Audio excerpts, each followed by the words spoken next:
मनमोर.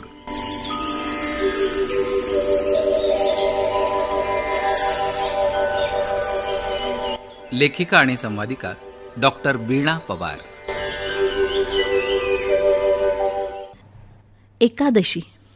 अगं, यावेळी अगदी एकादशीच्या दिवशी महाशिवरात्र अशीच गत झालीये बघ. स्वाती कॅलेंडर बघता बघता बोलली. म्हणजे? मी म्हणाले. अगं, एकादशीच्या दुसऱ्या दिवशीच महाशिवरात्र आहे की ग.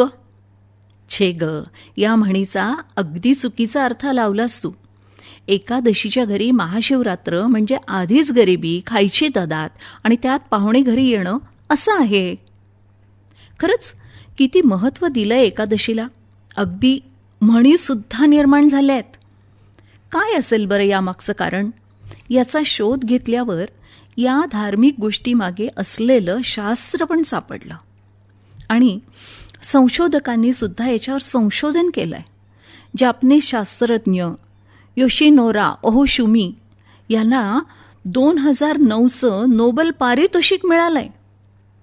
त्यांच्या संशोधनात असं सापडलं की आपल्या शरीरात जी गुणसूत्र असतात म्हणजे DNA, या DNAचं विभाजन होऊन नवीन पेशी आपल्या शरीरात निर्माण होत असतात.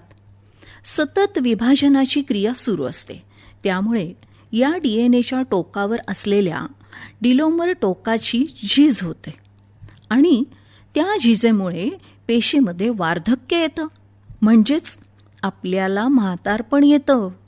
थोडक्यात काय तर आपण दर एकादशीला उपास केला तर त्या डिलोमरमधली झीज भरून येते, असं या संशोधकांनी शोधून काढलंय. म्हणजे या गोष्टीचा अभ्यास आपल्या ऋषीमुनींनी आधीच करून त्याला पुण्याच्या कोंदणात बसवून आपल्यापर्यंत पोचवलं होतं. तर आपण मात्र त्याला शास्त्राच्या निकषावर कधी घासूनच पाहिलं नाही. एकादशीचा उपास करण्याचा आपला धर्म आहे आणि तो पाळायचा एवढंच शिकवलं गेलं. पण तो का? याचा शोध मात्र जॅपनीज शास्त्रज्ञांनी लावला.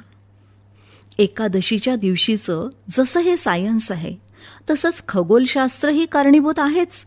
आपल्याला माहिती आहे, समुद्राला सूर्यचंद्राच्या स्थितीमुळे भरती ओहोटी येते. तसं आपलं शरीरही 70% पाण्याने भरलंय.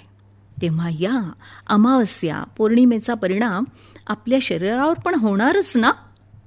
मग हा परिणाम कमीत कमी व्हावा, शरीरातलं पाणी संतुलित राहावं, अर्थात पाणी म्हणजेच आपलं शारीरिक सगळ्या ज्या काही घटना घडतात त्या. म्हणून मग निर्जली, तेही नसेल तर फलाहार, तेही नसेल तर मित आहार म्हणजे कमीत कमी जेवणं, असं आपलं सायन्स सांगतं. एकूण काय तर सगळं विज्ञान, शास्त्र, धर्म सगळं एकाच ठिकाणी येऊन मिळतात.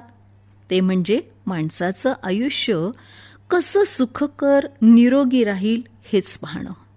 कारण निरोगी मनुष्यच योग्य कर्म करू शकेल.